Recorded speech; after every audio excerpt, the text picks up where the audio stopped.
Okay, so today I'm going to give you guys my review of the Minnesota Lynx and the Atlanta Dream game. Sorry this is late. I had Dallas and I had Chicago to review, but let's get started. So first up, talking about Napheesa Collier, and Napheesa Collier is finally back, bro. I feel like I have not watched a Lynx game in like 2 weeks, bro, because I do not watch these games when she is out. I only watch for her, and I tweeted this, but the game is in a better place when Napheesa Collier is playing. So thank God she's back. Real Hoops is back. Like, I'm so happy y'all didn't even say that. Like, I've been waiting for this. So her stat line in this game, she had 26 points, 7 rebounds, 6 assists, 1 steal, 2 block, 44% from the field, 8 of 18 from the field, 2 of 6 from 3, 8 free throws, 4 turnovers. Ooh, it's not good. 60.4% true shooting. So yeah, overall it was a good game for her. I think in the beginning, like, she was hot. I think they said like first quarter. Then I think after that she went 1 for 9. Wasn't great. She missed some easy shots near the rim and stuff like that. So you have that, and of course they're gonna guard her heavily and everything like that. So you have those things. And then I think it was the fourth quarter, she got a few more looks, like, and in overtime as well. Like, there was this one pass that Courtney Williams had to her, which was a nice bucket. And then there was another one that she had as well. So, down the stretch, she was able to make it happen. And, at the free throw line, she's always going to cash in. Like I said, one thing about Napheesa Collier, she's going to get to the free throw line, bro. And, yeah, like I said, like, 80% of the time, I think it's justified because they just foul her a lot. And I don't know why you would foul her so much when she's, a 93% free throw shooter this year. So there's that. And then the other 20% of the time, they be making up shit. But, yeah.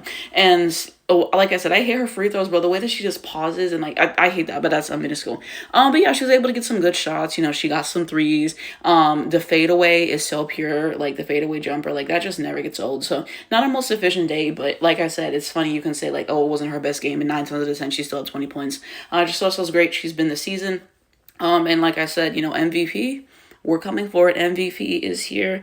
Always a good day to watch Napheesa Collier play basketball. So, for the most part, it's a good stat line. Turnovers is not great. She does have some of the worst turnovers I've seen. I've seen that, that got to be cleaned up. But I think she's still, like, the most efficient player in the WNBA this season. So it just shows how great her scoring's been. Always really great on defense. And just, she does all of those little things and everything. I will say there's times where they could look for more. I saw her, like, 5 times this game be wide open and them just not see her. Like, their core vision has to get better. And most of the time, they made the shots anyways. But I'm sorry, Napheesa Collier calling for the ball, probably give it to her, no shade. But yeah, Napheesa Collier, just what an excellent player, one of my favorite players, bro. Like, she underrated, bro. She underrated for real. This was a tweet I meant to share in one of the videos. I put it as an overlay, but this tweet is so true, bro. It said, "Fee had a baby girl and turned into the greatest women's basketball player on the planet." And they said, "Thank you, Mila." Exactly, bro. Napheesa Collier this season, what she's doing, it's too good. So I'm really happy that she's back. Then we look at Courtney Williams. So she ultimately finishes with 16 points, 2 rebounds, 8 assists. And so everything else, 43.8% from the field, 7 of 16 field goals, 2 of 6 from 3, and 50% true shooting. So yeah, decent overall. Some of her shot selection is puzzling to me and everything like that, but hey, at least she had no turnovers. I think she had like 8 the last game. I think that's what they were saying. That's not good. That is not good. But you know what? Decent game. We'll take it. It's a really good stat line. Then wanted to talk about Kayla McBride today. So she ultimately finishes with 18 points, 3 rebounds, and 3 assists. She had 1 steal, 45% from the field, 5 of 11 field goals, 2 of 6 from 3. Made all 5 turnovers. She also has some of the worst turnovers I've seen, child. 5 turnovers is fucking crazy. 66% true shooting. So yeah, for the most part, decent. Those turnovers gotta be cleaned up. I will definitely say that and everything like that.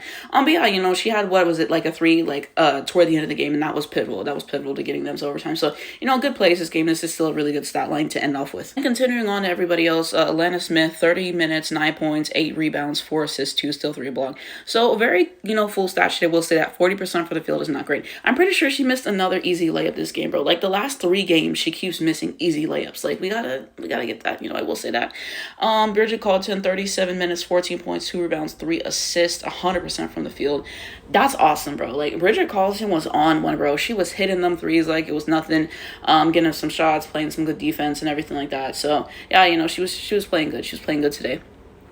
Shepard, 19 minutes, only 2 points, 4 rebounds, I think 4 assists, 50% from the field. Yeah, we need more than that. Samuelson, 15 minutes, 6 points. I can't read the rest, but 50% from the field nonetheless. And then continuing on, Atisha Heineman, 11 minutes. She only played 11 minutes this game. 5 points, 1 rebound, 2 assists, 16.7% from the field. Not great. Like I said, she's typically great off the bench, but not a great performance. I don't know how to pronounce her name, and then everybody else didn't play, so there's that. One thing that I will say, I forgot to take a screenshot of this, but there was this scuffle between Nafisa Collier and it was Ryan Howard and everything like that, because Ryan Howard, like, she was playing defense on her, and then after the play was over, she pushed her, so there was that, and then there was a technical foul on Ryan Howard, and I think they also put a common foul on her, which I didn't know you could do that. I thought you would have to pick one or the other and everything like that. But yeah, I think the refs assessed that correctly, but, you know, that's something that happened in the game, so that's something worth mentioning. Now looking at the advanced metrics for this game, so first quarter, it was 28 Minnesota Lynx to 20 Atlanta Dream. So I think that they played really well in the first quarter specifically. Like, the Atlanta Dream had so many turnovers. Some of them were just bad passes, and then the rest of the time, it was just the Lynx. Like, they played this really great stifling defense and everything like that, just, you know, making sure to get in between the passing lanes, double teaming, hedging screens. They just play really great defense. So the defense, you know, in the beginning and the turnovers they were able to force them into, being able to capitalize off of that, like, they really got off to a great start. Atlanta wasn't shooting, you know, the best, so I mean, that was really good in the first quarter. Second quarter, this is when the Dream kind of started to come back, play better defense, more of their shots were falling, so they were 27 to 24. Third quarter, the Dream defense probably got a little bit better here as well, so 21 to 17. Fourth quarter, they also outscored them 18 to 17, and then overtime, the Lynx outscored 10 to 6. And then the biggest leads, they had a 17 lead, and then the Dream had a 7 lead in the fourth quarter. So you see. Continuing on, here's all the runs from the game. So the Lynx had a 10-0 run in the first quarter. The Dream had a 25-7 run in the second quarter, and they also had another run in the third quarter. Best player streaks, Atlanta Smith with 7 and Ryan Howard with 6. And then continuing on, so we have the head-to-head metrics. So the Lynx shot 33-72, 45.8%. So yeah, not the best. Some of the shots that they take, I'm just like, why would you take that? Like, you basically get under the basket and then you shoot it up anyways. Like, you know you're not going to make that. Some of these shots that they take, some of these contested shots that they take are great. For the most part, I like their shot selection. I really like how they share the ball, always making that extra pass. Like I said, it reminds me of UConn, and I love UConn basketball. So yeah, for the most part, I like how their offense runs, but there was definitely some possessions I'm like, what are y'all doing? What are y'all doing? But for the most part, you know, they run it pretty well. So 45% from the field. And then the Dream, 33 of 76. It's not good. 43% from the field. Okay, so you have that. And then from the three, they were better, 13 of 34, 38.2. They're one of the best three shooting teams in the league, I believe. So, you know, pretty good with that overall. So you have those things. And then the Dream, 4 of 22. One thing about the Atlanta Dream, they're going to live and die by the three, because 4 of 22. I know Carl Semeska wants them to take a lot of threes, but damn. And I watched that Dallas game too, because I'm a Dallas fan. When it's not good for three for them, like, it's tough. Free throws, 17 of 18 for the Lynx, 94.4%. And then the Dream, 22 of 27, so 81.5%. So they got more free throws, but we shot a better percentage. Turnovers evened out 16 to 16. Both teams had some really bad turnovers and everything like that, especially the Dream in the beginning. Down the stretch here, probably able to get it better, but like I said, the Lynx just playing that stifling defense, getting in the passing lanes, and just everything that they're able to do defensively. You know, they were able to force them into some turnovers. And then also the Dream, I think it was like the second half of the game, I think the defense, the second half for them really made a difference and everything like that. And yeah, both teams be making some really stupid passes and everything and having some turnovers. Rebounds, the Dream out rebounded 52 to 36. So yeah, got to do better at crashing the boards. You know, that's one of the reasons why this went to overtime, because they were able to get so many second chance and third chance opportunities. I think Jordan Canada and just Jones and like, yeah, so got to do better at crashing the boards, period. They had some great moments of doing that, but you know, they got out rebounded, so you know, got to work on that. Assist, 21 to 30. So yeah, one thing I love about the Lynx pretty much every game is if you look at like their assist to turnover ratio, they're so good at sharing the ball. So you know, I love that. Like I said, always making an extra pass.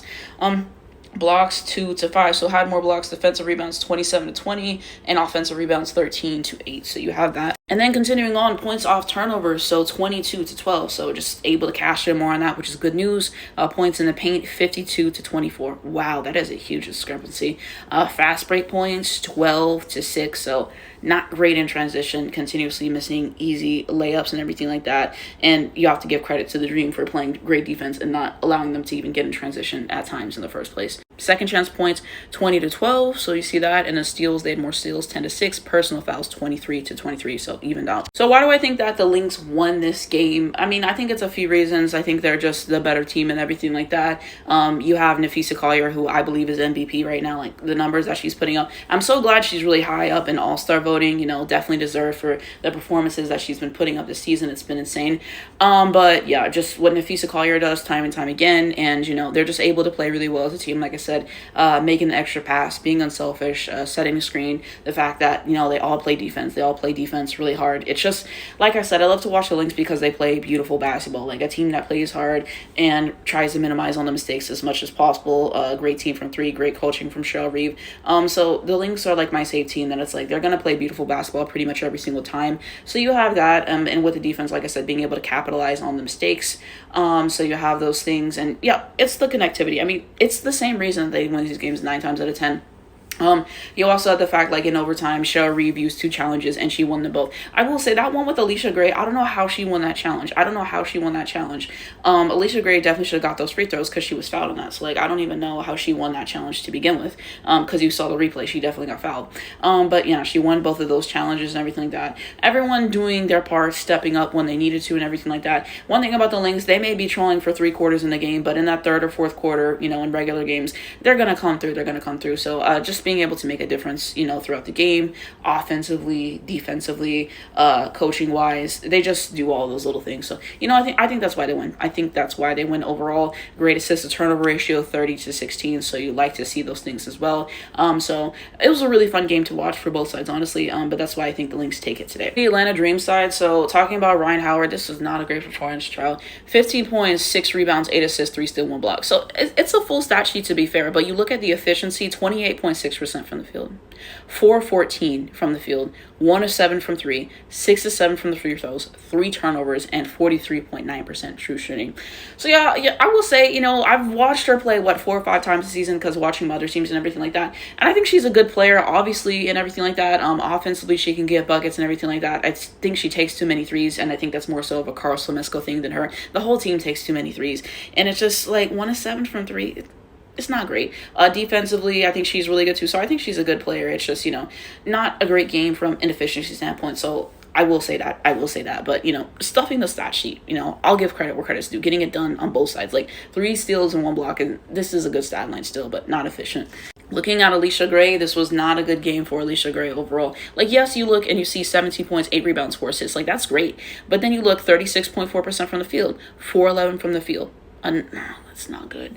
1 of 4, and then 8 of 10 from the free throw. So at least she cashed in most of those. 2 turnovers, 55.2% true shooting. So yeah, like the last 2 games haven't been her best. She has some good shots.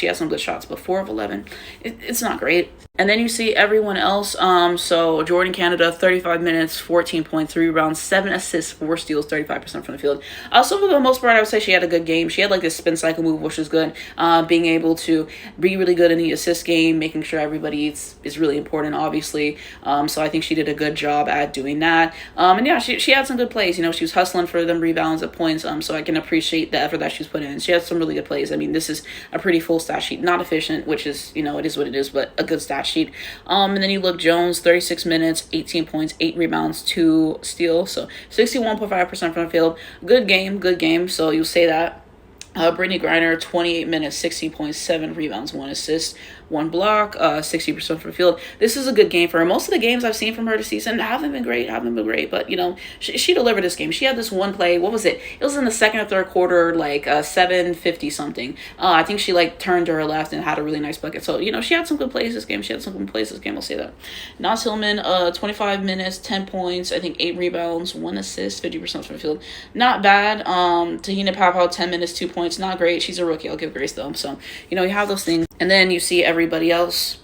So why did the Dream lose this game?